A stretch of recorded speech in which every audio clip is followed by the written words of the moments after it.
क्या आपको अभ्यास की ताकत पता है? निरंतर अभ्यास से किसी भी बड़े से बड़े लक्ष्य को कैसे पाया जाता है। आज की प्रेरणादायक कहानी इसी को दर्शाती है। दोस्तों, बात है पुराने जमाने की।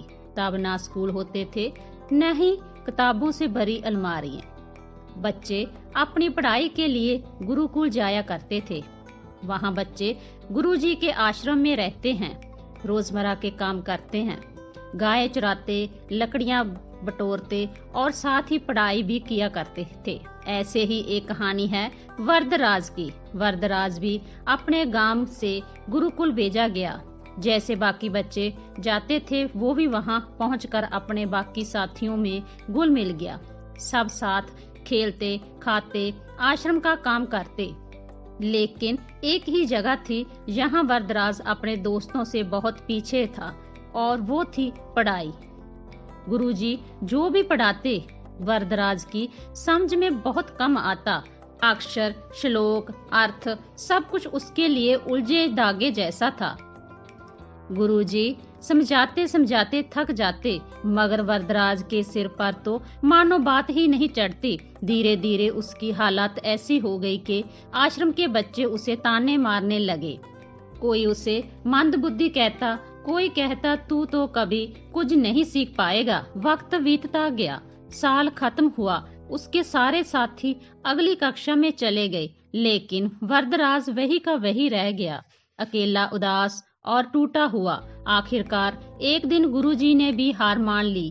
उन्होंने वरदराज को बुलाया और कहा, बेटा वरदराज, मैं हर तरह से कोशिश कर ली, पर लगता है विद्या तुम्हारी किस्मत में नहीं है। तुम्हारा वक्त जहाँ बर्बाद हो रहा है, तुम घर चले जाओ और अपने माता पिता के काम में हाथ बटाओ, खेती बाड़ी करो, शायद वही तुम्हारे लिए सही रहेगा। गुरुजी की बात सुनकर वरदराज के दिल पर मानो पत्थर रख दिया गया हो।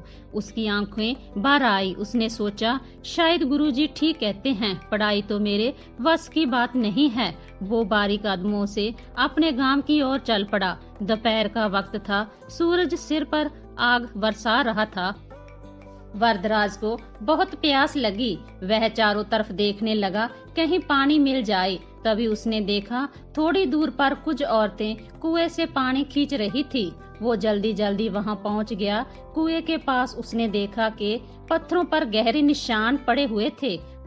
उसे बड़ा आश्चर्य हुआ। उसने एक औरत से पूछा, माता जी, ये पत्थर पर इतने गहरे निशान कैसे पड़ गए? क्या किसी ने इन्हें तराशा है? औरत ने हंसते हुए कहा, नहीं बेटा, इन्हें किसी ने नहीं तराशा। ये निशान तो इस रस्सी की रोज रोज कुएं में ऊपर नीचे आने जाने में बने हैं। देखो ये रस्सी कितनी पतली और कोमल है, फिर भी रोज रोज के घिसने से इसने पत्थर में इतने गहरे निशान बना दिए। बस यही बात वरदराज के दिल में तीर की तरह जा लगी। उसने सोचा, जब कोमल सी रस्सी भी रोज रोज कोशिश करके ठोस पत्थर में निशान डाल सकती है, तो क्या मैं रोज रोज अभ्यास करके अपने दिमाग में विद्या नहीं भर सकता?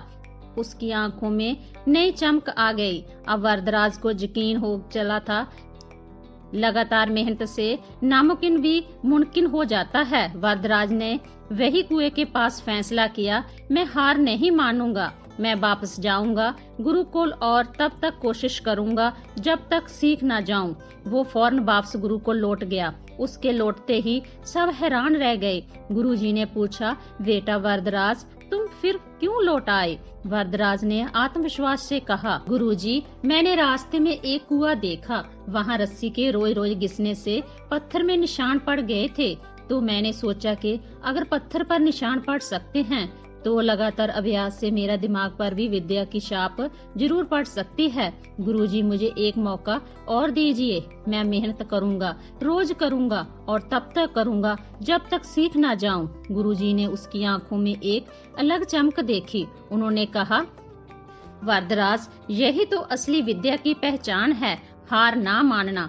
चलो फिर से शुरुआत करते हैं। इसके बाद वरदराज ने दिन रात एक कर दिया। सवेरे सबसे पहले उठता, गुरुजी के पास बैठता, सवाल पूछता, रटता, समझता, फिर भी गलती होती, फिर पूछता। उसके साथी पहले उसे मंदबुद्धि कहते थे, अभी आप उसकी लगन देखकर दंग रह गए। धीरे धीरे वरदराज की पढ़ाई में पकड़ मजबूत होने लगी। उसे श्लोक याद होते चले गए, व्याकरण की गुत्थियां सुलझने लगी। कुछ ही सालों में वरदराज, जो एक वक्त मंदबुद्धि कहलाता था, इतना बड़ा विद्वान बन गया कि उसकी ख्याति दूर दूर तक फैल गई। उसने संस्कृत व्याकरण की महान किताबें लिखी। लघु सिद्धांत कौमुदी, मध्य सिद्धांत कौमुदी, सार सिद्धांत कौमुदी और गीवान पद्मजरी। आज भी विद्वान उसके नाम का आदर करते हैं। दोस्तों, वरदराज की कहानी हमें एक बहुत बड़ी बात सिखाती है। अभ्यास से बड़ा कोई चमत्कार नहीं है। कभी मत सोचो कि तुम किसी चीज में कमजोर हो।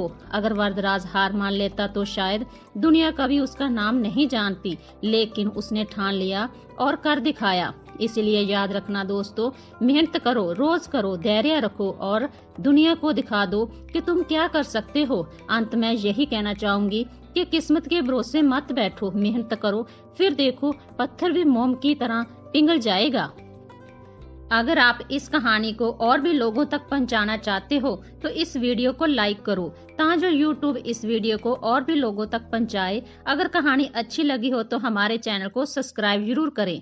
Thank you everyone. Improve yourself every day. God bless you.